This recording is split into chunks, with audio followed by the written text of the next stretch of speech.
কৃত্ৰিম বানত দ্বিতীয় দিনাও স্তব্ধ মহানগৰী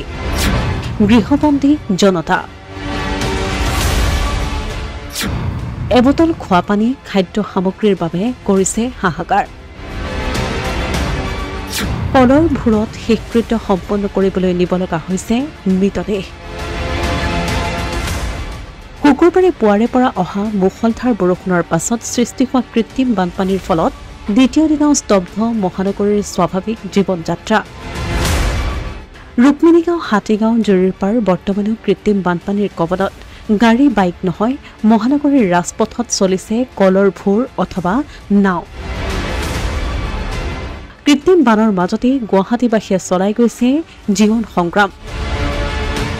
কিন্তু ইয়াৰ মাজতে ৰুক্মিণীগাঁৱত শনিবাৰে দেখিবলৈ পোৱা গ'ল এক হৃদয় বিদাৰক দৃশ্য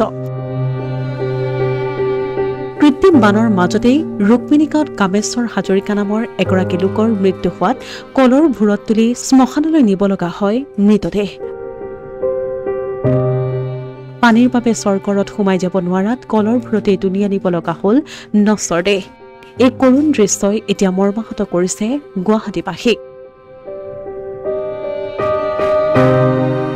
ইফালে দুটা দিনে জলবন্দী হৈ থকা মহানগৰীৰ বিভিন্ন অঞ্চলৰ লোকৰ ঘৰত অভাৱ হৈছে খাদ্য সামগ্ৰীৰ ওলাই যাব পৰা নাই বজাৰ বা দোকানলৈ ফলত এবটল খোৱা পানীৰো হৈছে অভাৱ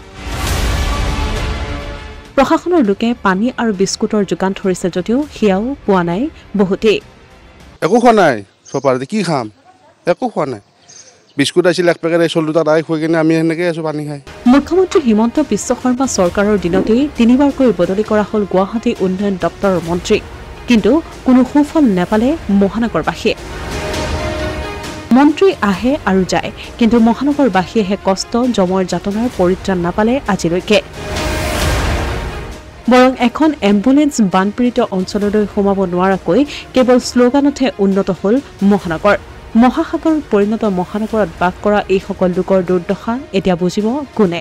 অসমীয়া প্ৰতিদিন ডিজিটেল ডেস্ক